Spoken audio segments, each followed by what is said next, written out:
అందరికీ నమస్కారం అండి. డిసెంబర్ 23 శనివారం వైకుంఠ ఏకాదశి రోజు పూజ ఏ విధంగా చేసుకోవాలి, ఉపవాస నియమాలు, వాటన్నిటిని గురించి కూడా తెలుసుకుందాం. సంవత్సరంలో వచ్చే అన్ని ఏకాదశుల కంటే ముక్కోటి ఏకాదశి చాలా గొప్పది. దీన్నే వైకుంఠ ఏకాదశి అనే పేరుతో కూడా పిలుస్తారు. ముక్కోటి ఏకాదశి ఎందుకు గొప్పదంటే ఆ రోజు 33 కోట్ల మంది దేవతలు వైకుంఠానికి వెళ్ళి ఉత్తర ద్వారం వైకుంఠంలో మహావిష్ణువుని దర్శనం చేసుకుంటారు. అందుకే దీని ముక్కోటి ఏకాదశి అనే పేరుతో పిలుస్తారు. అందుకే మనం కూడా ముక్కోటి ఏకాదశి రోజు దగ్గరలో ఉన్న విష్ణువు సంబంధమైన ఆలయానికి వెళ్ళి ఉత్తర ద్వారం నుంచి వెళ్ళి విష్ణువుని దర్శనం చేసుకోవాలి. అలా దర్శనం చేసుకుంటే సంవత్సరం మొత్తం విష్ణుమూర్తి అనుగ్రహం కలిగి వృత్తిపరంగా ధనపరంగా బాగా కలిసి వస్తుంది. అలాగే ముక్కోటి ఏకాదశికి ఉన్న ఇంకొక ప్రత్యేకత ఏంటంటే ఆ ఒక్కరోజు ఉపవాసం ఉంటే 3 కోట్ల ఏకాదశులు ఉపవాసం ఉన్న ఫలితం కలుగుతుంది. అంత శక్తి ముక్కోటి ఏకాదశి ఉపవాసానికైతే ఉంది. అసలు ముక్కోటి ఏకాదశి రోజు ఉపవాసం ఉంటే సంవత్సరంలో వచ్చే అన్ని ఏకాదశులు ఉపవాసం ఉన్న ఫలితం కలుగుతుంది. కాబట్టి ఆ ఒక్కరోజు ఉపవాసం ఉండాలి. అయితే ఉపవాసం ఎలా ఉండాలంటే ఆ రోజంతా ఆహారం స్వీకరించకుండా మర్నాడు ఎవరికైనా భోజనం పెట్టి ఆహారం స్వీకరించాలి. అయితే ఇలా ఉండటం ఆధునిక కాలంలో కష్టం. కాబట్టి దీనికి ప్రత్యామ్నాయంగా పాలు పండ్లు స్వీకరిస్తూ ఉపవాసం ఉండవచ్చు.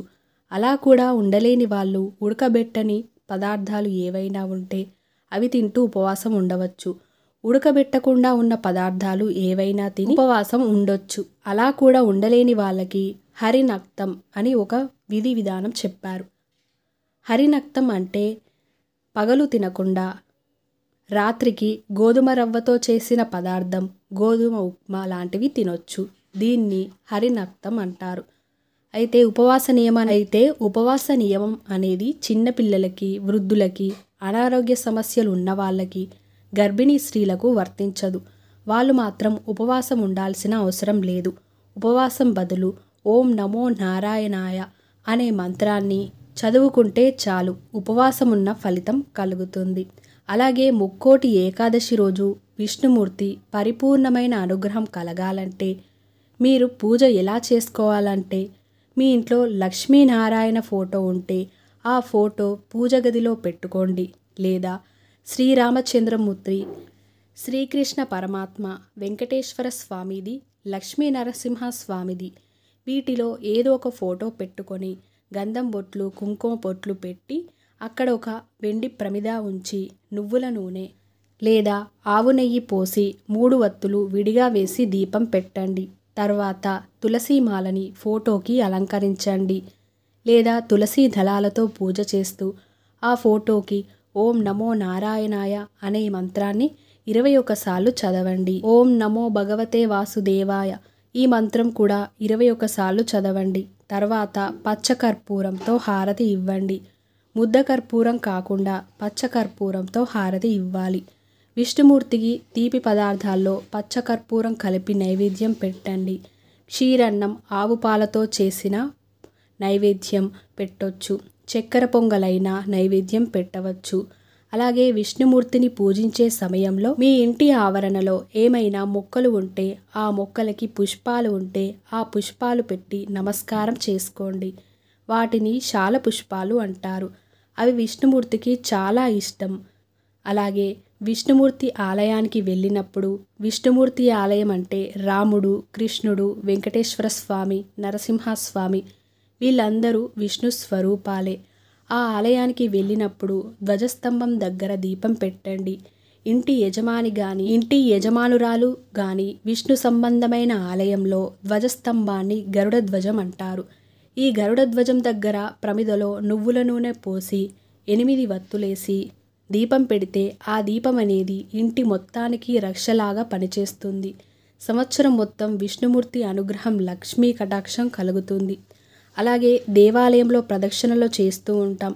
కానీ ముక్కోటి ఏకాదశి రోజు మాత్రం విష్ణు ఆలయంలో 2 కానీ 4 కానీ 6 కానీ 8 కానీ ప్రదక్షిణలు చేయండి.